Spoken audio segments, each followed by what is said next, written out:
What are flashcards? Flashcards are picture cards that can be used on their own or with words.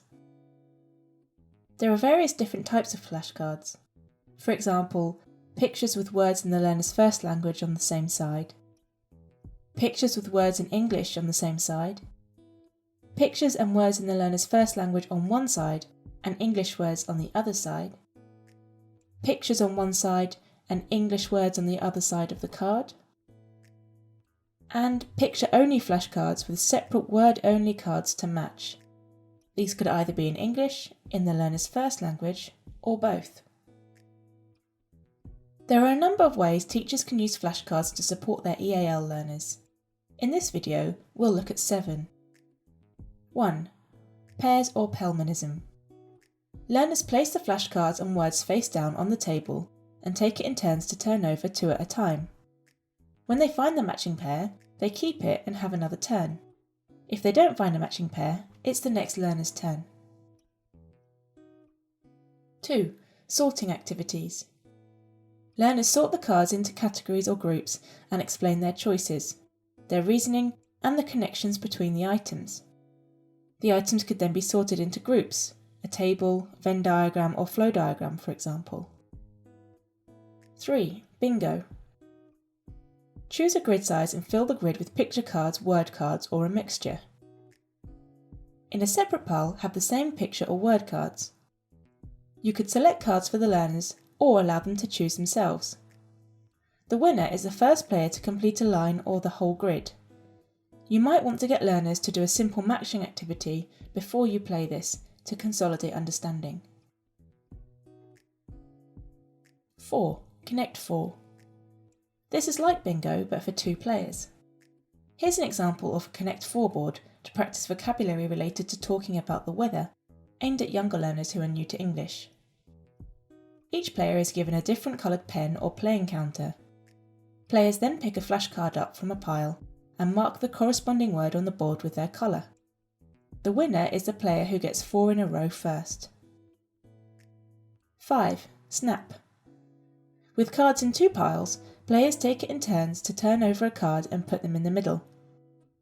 If the cards match, the player who shouts snap first, or the player who shouts the word or phrase that you're trying to practice first, keeps the cards in the pile. 6. Odd one out. Sort the cards into groups, with one odd one out. Groups of learners then identify the odd ones out and explain their reasoning. 7. Barrier games. Put a barrier between 2 learners. An A4 folder on its side works quite well for this.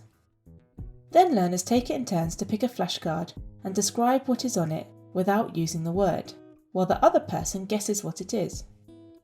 For example, it's a 4-sided shape with 4 right angles. So, why use flashcards? They're suitable for a range of ages. They can be used with any level of language proficiency, but are particularly useful for those who are new to English or at the early acquisition stage. This is because they provide extra clarity of meaning through providing a visual.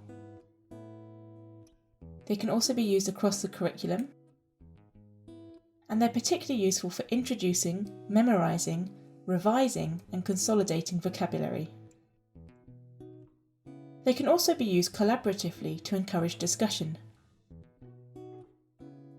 Top tips for using flashcards. Think about other key language you want the learners to use or the language they might need in order to play with the flashcards. You can then provide language stems or sentence frames to help the learners use the flashcards more effectively.